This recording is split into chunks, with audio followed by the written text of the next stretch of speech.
Hello and welcome to this installment of Ratified Shorts, where we dig a little deeper into stories from our exhibition, Ratified, Tennessee Women and the Right to Vote. I am Jennifer Watts. In this episode, we're going to explore the banners of the suffrage movement by examining three that are held in the collection of the Tennessee State Museum and currently on display. These banners reveal stories about the movement, the women who made them, and their purpose for making them. Most often, they were simple, bold statements that communicated a clear message.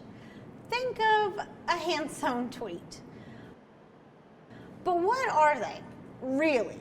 Who made them and why? What's their purpose? Let's take a look. Here we are at our first banner. This banner was made by the Nashville Equal Suffrage League. It was an all-female group organized in 1911. Its mission was to build local support for equal suffrage. It's quite large at 48 inches tall and 32 inches wide. It's made of silk, which is quite expensive, but allows the colors to shine in bright light. The colors yellow and white were used by women in the movement for decades.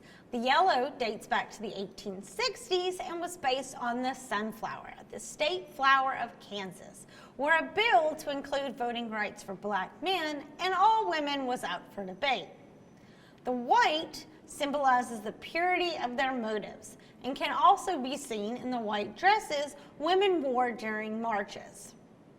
It would have been carried on a long pole in a parade. Different suffrage organizations would carry their group banners as they marched to show their strength and unity across the state. Think of this banner alongside banners from Memphis, Chattanooga, Johnson City, and Knoxville. The League's most famous member was its first president, Ann Dallas Dudley. Under her leadership, it became one of the most active and influential suffrage organizations in the state. Each May, they organized May Day parades from downtown Nashville to Centennial Park. More than likely, this banner was front and center. Our next banner was made by the Tennessee Equal Suffrage Association, Incorporated, an influential statewide organization.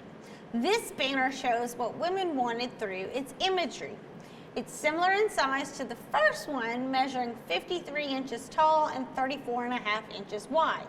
But this one has a lot more to say than the first one we saw.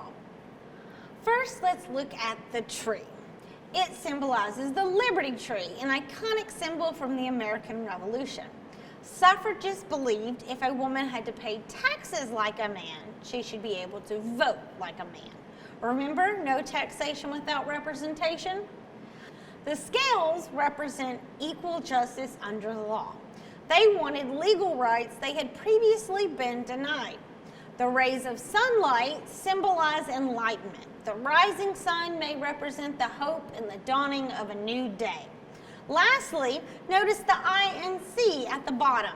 This stands for Incorporated.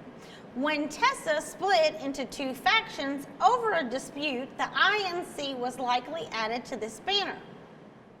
Our third banner belonged to the Tennessee Equal Suffrage Campaign Committee, a group that promoted cooperation and wanted to increase suffrage supporters, female and male, throughout the state. This banner features three blue birds, which symbolize good luck. It is important to note that the groups represented by these banners were largely middle to upper middle class and exclusively white.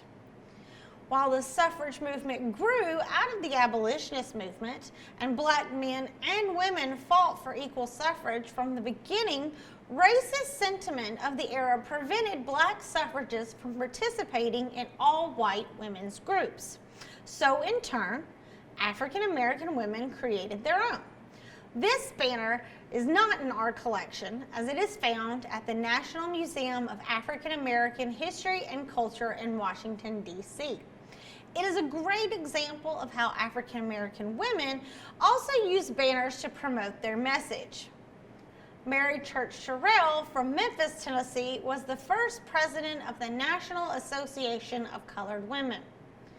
The organization's motto was "Lifting as we climb." They believed by becoming leaders and organizers themselves, Black suffragists could elevate the status of their entire communities. The banner's colors of purple and gold also connected to the larger national organization's color choices with their symbolism for loyalty and hope. Banners might seem simple, but we have seen just how powerful they can be in delivering a message. Tennessee suffragists used banners to show their strength in numbers, unite its members toward a singular focus. Do you see banners used today? How are they alike or different from the ones we've seen here? Just like the suffragists over 100 years ago, banners are an effective way to promote an idea. Thanks for joining me for this episode of Ratified Shorts, Banner Edition. If you enjoyed this episode, be sure to press the like button and subscribe to connect to future episodes.